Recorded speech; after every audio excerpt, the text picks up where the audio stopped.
Congolaises, Congolais, mes chers compatriotes, à l'occasion de la journée du 15 août 2023, marquant la célébration du 63e anniversaire de l'indépendance de notre pays, le Congo, permettez-moi de m'adresser à vous. Avant tout propos, je voudrais tout d'abord présenter mes sincères condoléances aux familles des victimes de la triple épidémie qui sévit dans le département du Niari et ses environs.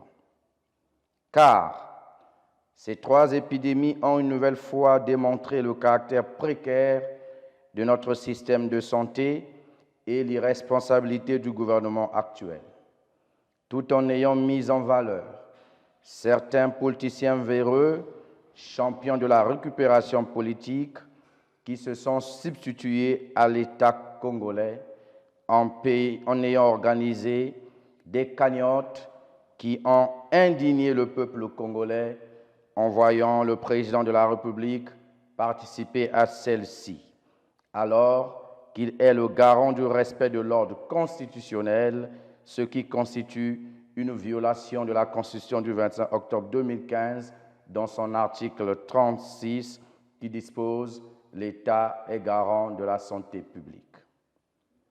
Mes chers compatriotes, Congolaises, Congolais, depuis un moment, au Congo, nous constatons une violation sans fin des libertés fondamentales garanties par la Constitution et un recul vertigineux de notre piètre démocratie.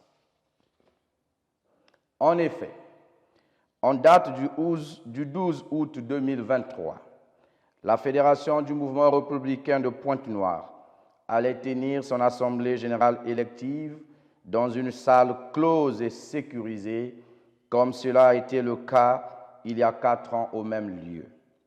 Malheureusement, les autorités préfectorales de la ville de Pointe-Noire ont interdit la tenue de cette activité sur la base des raisons fallacieuses, comme quoi toutes les activités politiques seraient interdites dans cette localité en raison de la célébration du 63e anniversaire de l'indépendance de notre pays. Tout en oubliant que le Congo est en pleine période des élections sénatoriales et donc les activités politiques sont bel et bien en cours dans notre pays.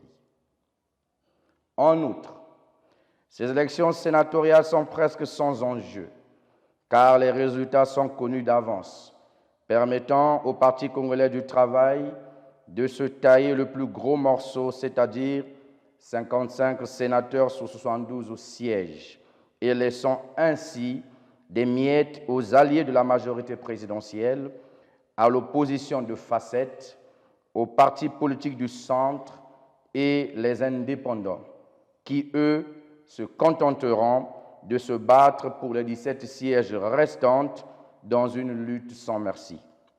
Bref, là encore, c'est le PCT et son président qui décideront de qui sera sénateur. En témoigne aussi bien la sortie récente d'un candidat membre de l'UPADES à Pointe-Noire ou encore la présence du président par intérim de l'UDH Yuki dans la délégation du PCT et la lettre du premier secrétaire de l'UPADES adressée au ministre de l'Intérieur, membre du bureau politique du PCT, avec une copie au secrétaire général du PCT. Ce n'est d'ailleurs pas la première fois que le mouvement républicain est face à une interdiction d'activité politique, pourtant garantie par la loi. Car on se rappelle tous de l'interdiction infligée au mouvement républicain par les autorités préfectorales du département de Brazzaville de tenir un meeting de commémoration des anciens leaders de notre pays en date du 25 mars 2023. Là encore, c'était une violation de la loi fondamentale. Ainsi, nous nous rappelons tous et savons que l'article 27 de la Constitution du 25 octobre 2015 qui dispose que l'État reconnaît et garantit dans les conditions fixées par la loi les libertés d'association, de réunion, de cortège et de manifestation. L'article numéro 3 de la loi numéro 20-2017 sur le statut de l'opposition qui dispose que les partis politiques ou groupements politiques de l'opposition et leurs membres jouissent de toutes les libertés publiques garanties par la Constitution du 25 octobre 2015, ils exercent dans ce cadre leurs activités politiques. Ceci témoigne non seulement de la volonté de ce régime de museler l'opposition en général et le mouvement républicain en particulier, mais aussi la volonté manifeste et délibérée d'un retour vers le monopartisme, si ce n'est déjà pas le cas. Congolaises, Congolais, mes chers compatriotes, nous nous rappelons tous que dans les années 1990, et plus précisément en 1992, le président Denis Sassou Nguesso et son parti politique, le PCT, après avoir perdu les élections présidentielles et subi l'échec de l'alliance avec le président Pascal Lissouba, s'étaient retrouvés à l'opposition. Ainsi, nous nous rappelons très bien des actions que ces derniers avaient menées en tant que parti politique d'opposition, jouissant de tous leurs droits et parfois atteignant même la frontière entre la démocratie et l'insurrection populaire. C'est dans cette spirale de limites vers l'embrasement que le président Denis Sassou Nguesso déclarait, je cite, « Lorsque la Constitution est violée, les démocrates ne doivent pas l'accepter ». Ici, j'évoque ce fait historique pour mettre le président Denis Sassou Nguesso face à ses responsabilités et lui rappeler que la roue tourne. Voilà pourquoi je réitère mon engagement solennel de lutter aux côtés du peuple congolais pour la venue d'une véritable démocratie et d'un état de droit dans notre pays. Peuple congolais, mes chers compatriotes, il y a un adage qui dit « On ne fait pas la fête lorsque ça brûle chez le voisin ». La République démocratique du Congo est un pays frère où nos deux peuples partagent la même culture, des langues communes et plusieurs types de frontières, dont terrestres et fluviales.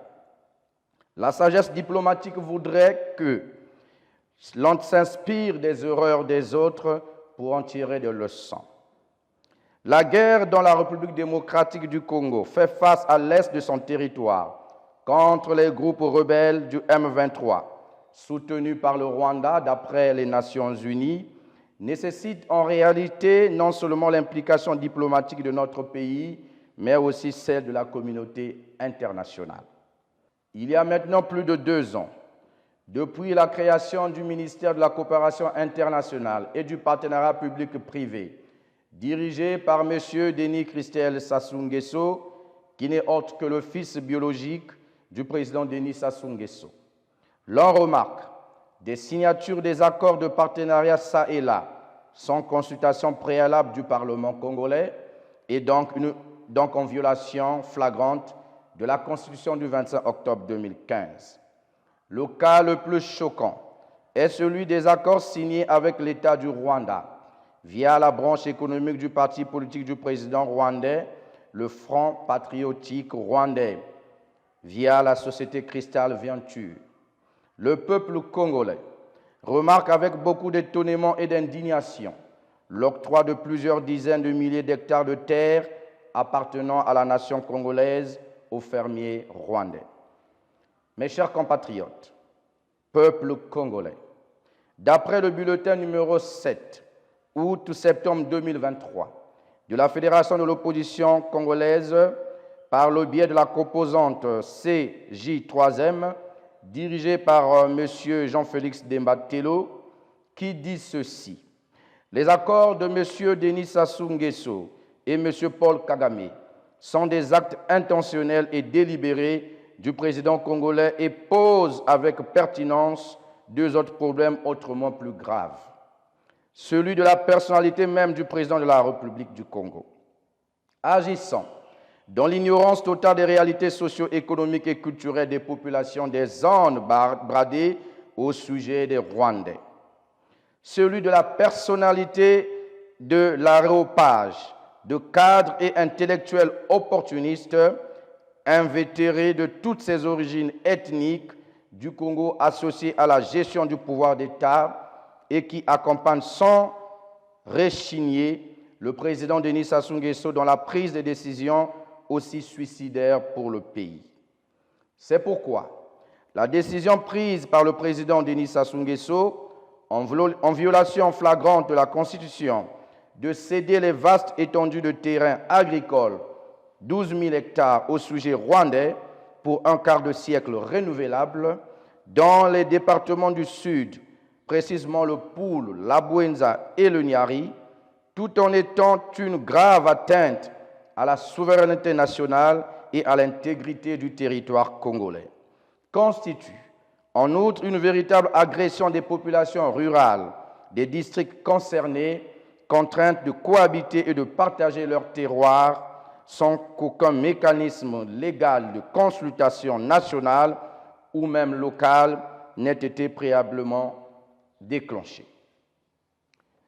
Une source de tension, de troubles, de la paix et de perturbation des structures socio-économiques et culturelles régissant depuis plusieurs siècles les évolutions de mode de vie des populations rurales de ces localités.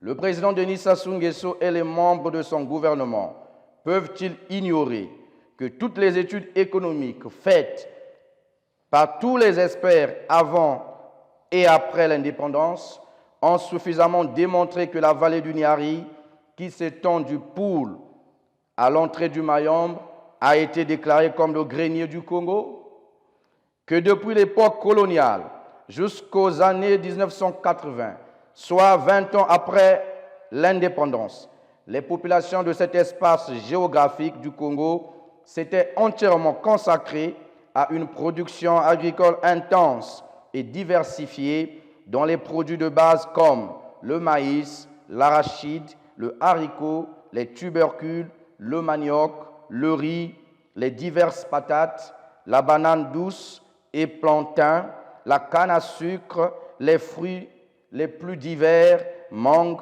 orange, mandarine, pamplemousse, avocat, citron et autres. Une variété de produits recherchés à l'exportation et qui font la richesse de plusieurs pays tropicaux. Que grâce aux activités agricoles et à la présence des usines de transformation de leurs produits, les populations de ces contrées de la vallée du Niari avaient connu, avant même l'indépendance, des progrès réels tant au niveau des revenus des ménages que dans la qualité de l'habitat bâti avec des murs en briques cuites et les toitures en tôle galvanisées ou en aluminium. Que la production agricole des paysans dans cette partie du pays a contribué à l'autosuffisance alimentaire des populations locales et à l'alimentation des agglomérations urbaines de Brazzaville et de Pointe-Noire. Qu'en plus de l'alimentation des populations rurales et urbaines, la production paysanne dans la vallée du Niari a permis la fourniture en produits de base sans importation des usines de transformation de manioc à Masumba, de sucre, d'huile d'arachide et d'aliments de bétail en Kaï, que la vocation agricole de cette vallée a mené le gouvernement avec le soutien des organisations internationales de recherche à créer dans la Bouenza le centre de recherche agronomique et la station fruitière de l'Oudima, que Mindouli, à Dolizi, dans les districts de Fouanti, de Bokosongo et de Muyonzi, s'étaient développées plusieurs ranches et autres activités agropastorales modernes et autres productivités. Peuple congolais, si le président de la République ignorait les atouts de tout ce potentiel de développement, pourquoi ne s'est-il pas informé auprès de plusieurs de ses associés politiques et cadres des origines des départements concernés? Mes chers compatriotes, congolaises, congolais, en revanche, s'il y a un plan macabre de succession derrière ces accords, je voudrais rassurer au peuple congolais qu'il n'y aura pas de plan de succession dynastique au Congo.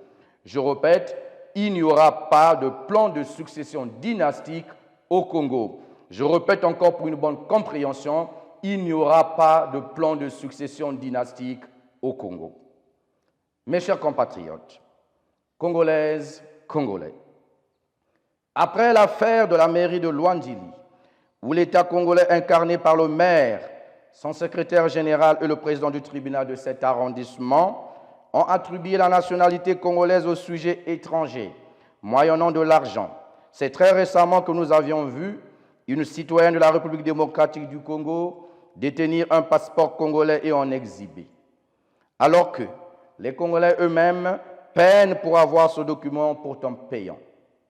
Ici, je ne relève pas les faits connus par les Congolais, mais savons-nous combien d'étrangers ont accédé à notre nationalité plus facilement en bénéficiant plus d'avantages que les Congolais d'origine?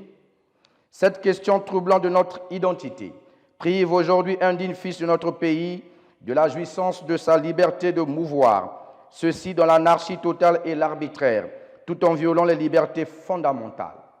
Je profite donc ici de demander la libération immédiate et sans condition de Yassamba, car son péché ayant été le fait de dire tout haut ce que tout le monde dit tout bas.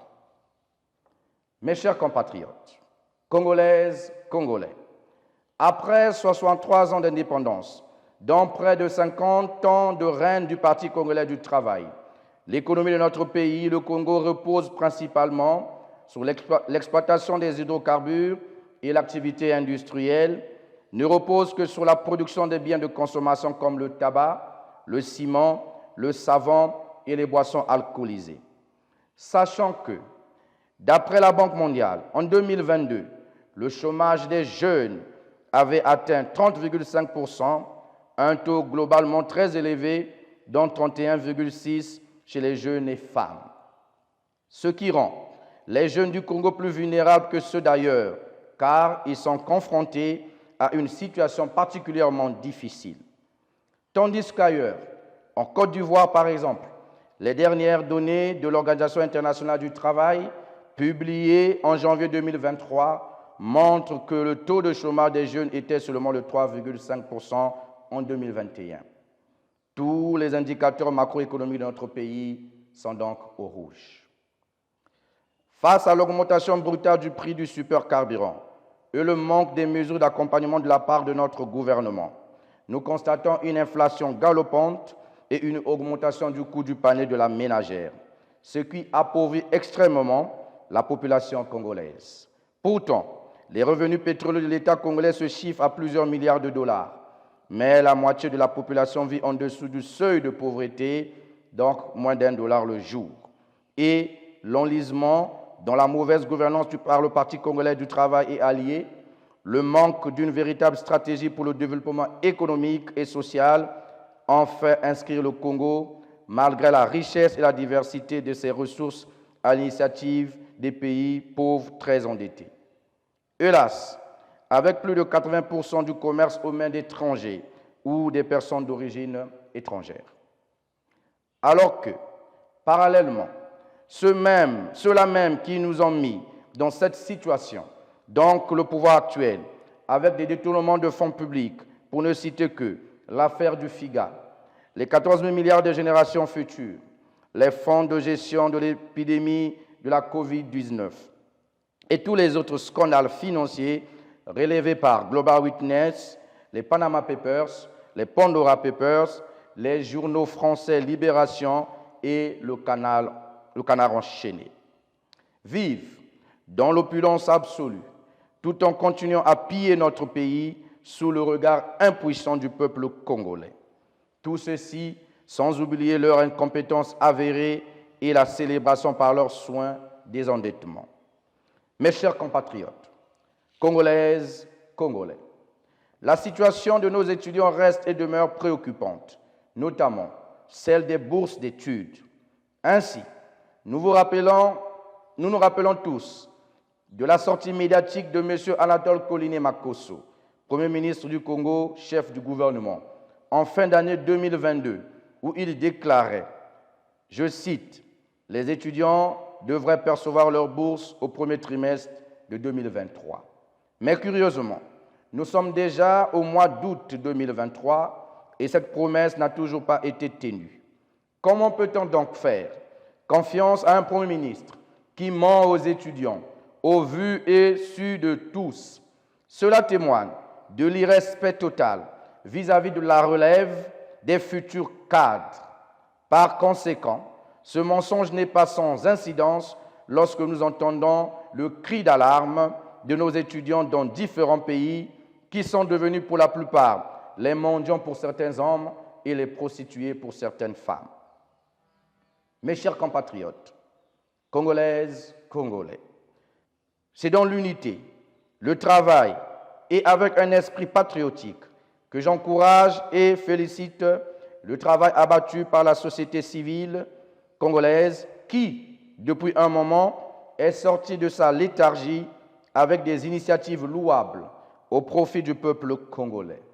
À cet effet, je me réfère ici à la plainte déposée au tribunal de grande instance de Brazzaville contre les crimes économiques du régime actuel et la récente coalition mise en place pour lutter contre la vie chère dans notre pays. Car ce sont des initiatives louables et qui méritent un soutien total des politiques. C'est pourquoi le mouvement républicain, dont j'ai la charge de diriger, reste disponible pour toute sollicitude allant dans le sens de mettre à nu toutes les manœuvres en défaveur du peuple congolais et qui ont tendance à priver ce dernier du strict minimum vital.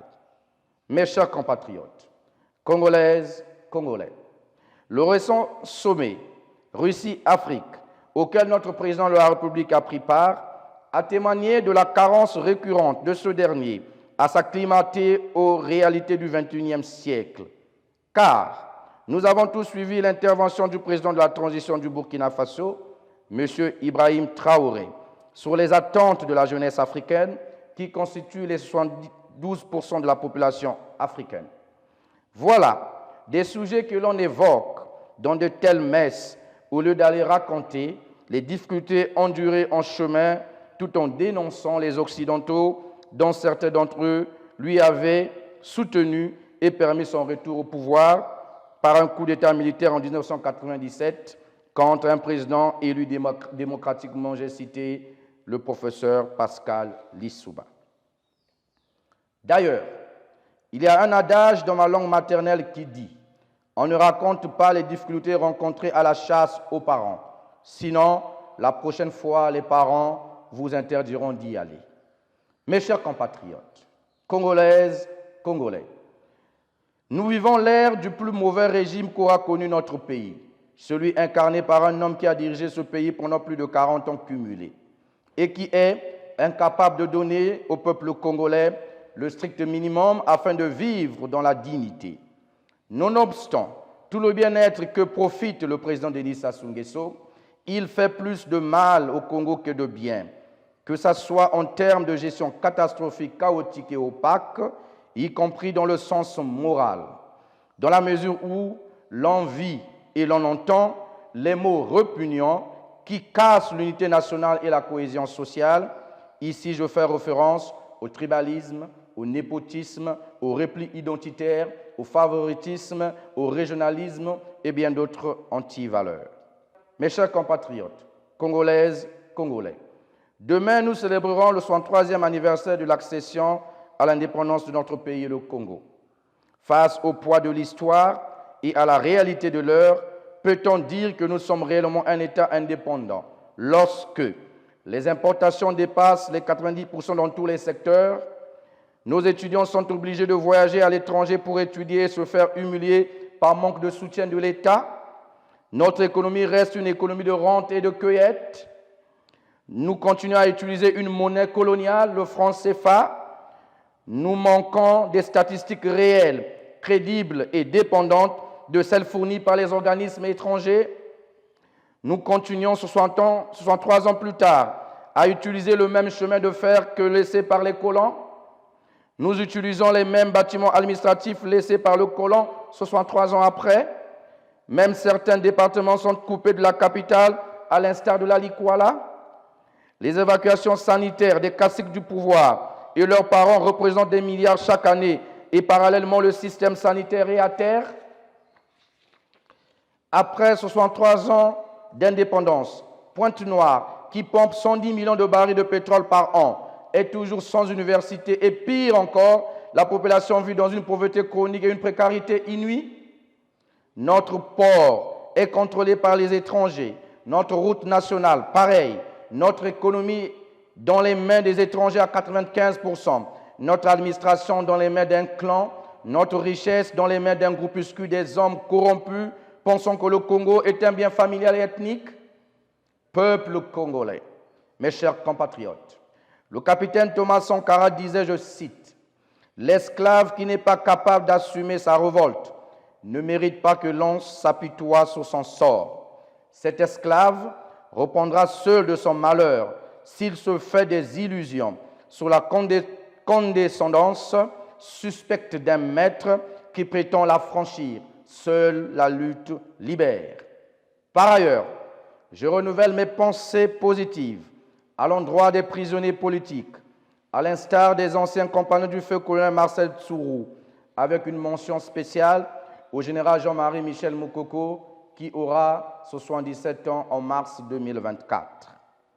Pour finir, je voudrais dire au peuple congolais de ne plus rien espérer de ce régime en perte de vitesse, champion des discours démagogiques, des promesses non tenues et expert en détournement de fonds publics et du pillage des ressources naturelles de notre pays. Denis Sassou Nguesso est un homme du passé. Il n'a plus rien à offrir aux Congolais. Au regard de tout ce qui précède, nous devons donc nous orienter vers des choix d'avenir afin de refonder notre pays, le Congo, dans la dignité et dans le respect. C'est pourquoi je vous invite à rejoindre le mouvement républicain pour qu'ensemble, nous puissions sauver ce pays et le remettre sur les bons rails dans le concert des nations. Vive le Congo réellement indépendant, vive le peuple congolais digne et fort, vive le Congo libre. Je vous remercie.